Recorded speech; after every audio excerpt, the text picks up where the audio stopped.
ताजमहल की बात यह है कि वहाँ ये पता लगा है कि पहले वहाँ मंदिर था, शिवलिंग आज भी मौजूद है, मूर्ति है, वो जगह बंद है इस समय। कुछ लोग पुराने लोग हैं जिन्होंने अपनी आंखों से देखा है कि वहाँ पर शिवलिंग है। जय हिंद दोस्तों। ताजमहल जितना खूबसूरत है उतना रहस्यमय भी, क्योंकि ताजमहल जैसी कोई इमारत पूरी दुनिया में कहीं नहीं है। ताजमहल को यूं ही 7 या 8 अजूबों में शुमार नहीं किया गया। इसकी नायाब खूबसूरती के चर्चे पूरे विश्व में है। पर सोचने वाली बात यह है कि इस रहस्यमय इमारत को, इस बेहद खूबसूरत इमारत को उस काल में बिना मॉडर्न टेक्नोलॉजी के नदी किनारे कैसे बना दिया गया।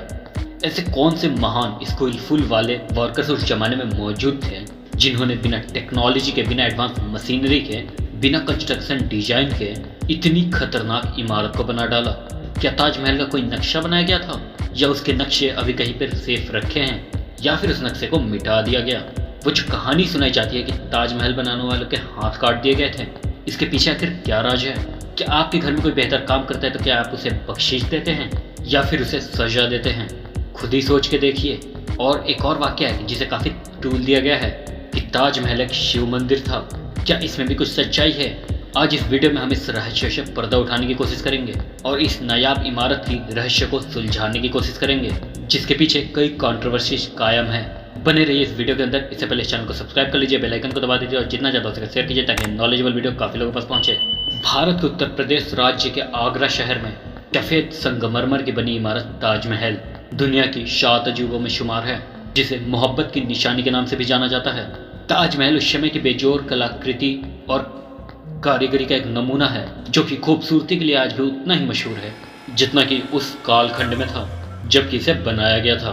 ताजमहल की खूबसूरती का दीदार करने के लिए हजारों पर्यटक देश विदेश से हर रोज आते हैं। लेकिन क्या कभी आपने सोचा है कि उस वक्त जब टेक्नोलॉजी इतनी डेवलप नहीं हुई थी, कंस्ट्रक्शन के एडवांस मशीनरीज नहीं थी, तब इसे एक नदी के किनारे, यमुना के किनारे रेतीली जमीन पे कैसे खड़ा कर दिया गया और आज तक खड़ा है कई सदियों बाद भी। देखिए, ताजमहल के निर्माण में 28 प्रकार के पत्थरों का उपयोग किया गया है। इन पत्थरों को भारत के राजस्थान के अलावा अफगानिस्तान, बगदाद, तिब्बत, रूस, मिस्र, ईरान आदि ऐसे कई देशों से मंगवाया गया था। अभी भी सोचने वाली बात है कि आज के कालखंड में जहां हमें सामानों को अगर एक देश से दूसरे देश ले जाना पड़े काफी महंगा पड़ता है, काफी मुसीबतों का सामना करना पड़ता है, वहां एक इंडिविजुअल यानी कि एक राजा ने पूरे विश्व की सबसे बेहतरीन जगहों से चुने हुए और छटे हुए पत्थरों को कितनी आसानी से या फिर कितनी मुश्किलात से भारत में इंपोर्ट किया होगा। क्या समस्या आई होगी उन्हें, कितना खर्च लगा होगा इसमें। क्या आज के समय में ताजमहल की मेकिंग का जो बजट है उसे निकाला जा सकता है? ये भी एक बहुत बड़ा सवाल है। अब जो 28 प्रकार के पत्थरों का उपयोग किया गया था ताजमहल में, उस प्रकार ताजमहल 3 तरह से अपना रंग बदलता है। कौन था वो इंजीनियर, उस कालखंड का ऐसा वैज्ञानिक जिसने इस पे रिसर्च किया कि 28 प्रकार के पत्थरों को चुनकर अगर हम ताजमहल बनाएंगे तो वो 3 अलग अलग रंग चेंज कर सकता है? ये भी एक बहुत बड़ी बात है। आपको बता दें कि ताजमहल सुबह गुलाबी दिखता है, दिन में सफेद, और पूर्णिमा की रात को जब चांद की पूरी रोशनी इस पर पड़ती है तब ये सुनहरा हो जाता है। मतलब उस वक्त का जो साइंस था वो अलग ही लेवल पे था। लेकिन वो साइंस फिर कहाँ चला गया? क्यों ताजमहल जैसी दूसरी इमारतें नहीं खड़ी की गई? कौन थे आखिर वो कारीगर जिनके हाथ काट दिए गए थे? क्या उनके साथ में ये आर्ट हमेशा हमेशा के लिए खत्म हो गई? क्या दुनिया में ऐसी भी इमारतें हैं जो रंग बदलती है बिल्कुल ताज की तरह? ये एक बड़ा सवाल है। और एक रिसर्च के अनुसार ताजमहल की पूरी नींव एक ऐसी लकड़ी द्वारा बनाई गई है जिस लकड़ी को मजबूती के लिए नमी की आवश्यकता होती है। ये एक बहुत बड़ी इंजीनियरिंग साइंस है। उस वक्त के जो स्किल्ड वर्कर थे, उस जमाने में जो शाहजहां के इंजीनियर्स होंगे, उन्होंने ताजमहल को खड़ा किया। उन्होंने देखा कि इसे नदी के किनारे बनाना है तो नींव लकड़ी की बनाई गई, और ऐसी वैसी लकड़ी की नहीं बल्कि ऐसी लकड़ी की जो पानी सोख के स्ट्रांग हो। आमतौर पर क्या देखने को मिलता है कि पानी पड़ता है और लकड़ी खराब हो जाती है, लेकिन ऐसी लकड़ी का चुनाव किया गया जो पानी सोख के स्ट्रांग होती है। सोचिए जरा कि साइंस ने कितना दिमाग लगाया इसके पीछे। इस लकड़ी पे नमी जितनी पड़ती है जो कि ताजमहल के नीचे लगाई गई है, ये लकड़ी उतनी ही ज्यादा मजबूत होती है। और इसी लकड़ी की वजह से ताजमहल का जो निर्माण था वो यमुना किनारे पॉसिबल हो पाया। ताजमहल के चारों किनारे मीनारें बनाई गई है जो किसी भी आपदा के समय ताजमहल को संतुलन कर सके। सोचिए, कंस्ट्रक्शन का इतना बेहतरीन नमूना और कहाँ देखने को मिलेगा आपको। इन मीनारों का निर्माण कार्य इस प्रकार से किया गया है कि इनका हल्का सा झुकाव बाहर की ओर, ताकि किसी भी आपदा के समय अगर ये मीनारे ढहें या फिर गिरे तो ताजमहल के ऊपर नहीं बल्कि बाहर की तरफ गिरे। इतनी स्ट्रॉन्ग प्लानिंग सोच के देखिए उस कालखंड में। बहुत ही अचंभव होता है, यानी कि आश्चर्य होता है बिना किसी मदद के आखिर ये कैसे संभव हुआ। ताजमहल को देख के आपके मन में ये सवाल तो जरूर आता होगा, कलाकृति के इस बेजोड़ नमूने को उस जमाने में किस प्रकार से बनाया गया होगा, इसे बनाने में कितनी मुश्किल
लेकिन लोग दावे करते हैं और अलग अलग किस्म के तर्क देते हैं।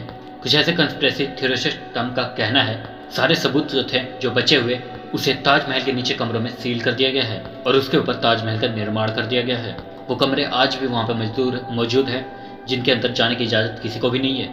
ताजमहल के तेजो महल और राजपूताना महल होने के सबूत अपने अंदर समेटे हुए हैं। ताजमहल को लेकर ये कहा जाता है कि ताजमहल के तहखानों में बहुत सारे रहस्य दफन हैं। अगर इसके तहखाने खोल दिए गए तो वहां से ये रहस्य सामने आ जाएंगे कि क्या ये मंदिर था पुराना जिसके ऊपर ये बनाया गया, या फिर जो कमियां थी जो मजदूरों ने डाली थी वो आखिर कहाँ पे डाली थी वो भी पता चल जाएगा। लेकिन इसके तहखाने को कभी नहीं खोला जाता। दूसरी ओर ताजमहल को हिंदू मंदिर दावा करने वाली ऐसी बहुत सारी पुस्तकें हैं जिन्हें इतिहासकारों ने लिखा है जो इस बात पे इशारा करती है कि ताजमहल एक हिंदू मंदिर के ऊपर बनाया गया था जिसका नाम पहले तेजो महाले हुआ करता था। ये भी दावा किया जाता है कि इसका निर्माण जयपुर के राजा मान सिंह प्रथम ने करवाया था जिसे शाहजहां ने तोड़कर बाद में ताजमहल बनवा दिया। कुछ लोगों का यह भी तर्क है कि जितने भी मुस्लिमों ने इमारतों का निर्माण करवाया उनके साथ कभी भी महल शब्द का प्रयोग नहीं किया। ताज और महल दोनों ही संस्कृत मूल के शब्द हैं। इस वजह से इस बात की पुष्टि होती है कि ताजमहल का निर्माण हिंदू मंदिर के ऊपर हुआ है। ये लोगों का कहना है। बातें तो बहुत सी है। कई लोगों का ये भी सवाल उठाते हैं कि ताजमहल में लगी जो संगमरमर की जालियां हैं वो 108 कलश चित्रित हैं जिस तरह से हिंदुओं में होता है जो कि पवित्र माना जाता है। मुस्लिमों की पवित्र संख्या 786 होती है लेकिन जो संगमरमर की जालियां वो 108 कलश की चित्रित करती है।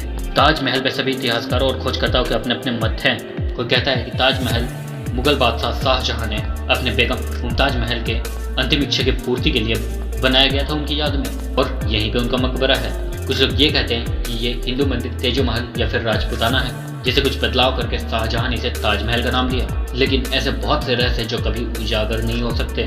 जैसे कि एक रहस्य यह है कि ताजमहल का निर्माण जितने जमीन के ऊपर हुआ है उतना ही जमीन के अंदर भी हुआ है जिसमें खुफिया दरवाजा भी है ऐसा बताया जाता है जिसे शाहजहां ने ईंटों से बंद करवा दिया था जहाँ पे किसी की भी आने की अनुमति नहीं थी। इतिहास में जितने भी किलों का निर्माण किया गया उसमें से बचने के लिए खुफिया रास्तों का भी निर्माण कराया गया था। ताजमहल में भी ऐसा खुफिया दरवाजा होने की बात कही जा रही है लेकिन आज भी इसका कोई सबूत पब्लिकली अनाउंस नहीं किया गया है और न ही उन तहखानों तक पहुंचने की किसी को भी परमिशन दी गई है। ऐसे में ये सारे रहस्य ताजमहल के तहखाने में कैद हैं। असलियत क्या है ये कोई भी नहीं बता सकता। अगर इतिहास की माने तो ताजमहल मुगल एम्पायर द्वारा बनाया गया एक शानदार बेशकीमती इमारत है लेकिन उसे कैसे बनाया गया इसके रहस्य आज तक नहीं सुलझ पाए। आपको क्या लगता है कि उन वर्कर के पास ऐसी कौन सी कला थी जिसने समय से आगे सोच के इतनी बेहतरीन इतनी बेशकीमती इमारत को खड़ा किया? तो जो भी आपको लगता है हमें कमेंट में जरूर बताइएगा। तो ये वीडियो यहीं पे समाप्त होता है। तो हमारे साथ बने रहने के लिए धन्यवाद। मिलेंगे अगले इंटरेस्टिंग और नॉलेजेबल वीडियो के साथ। तब तक के लिए जय हिंद।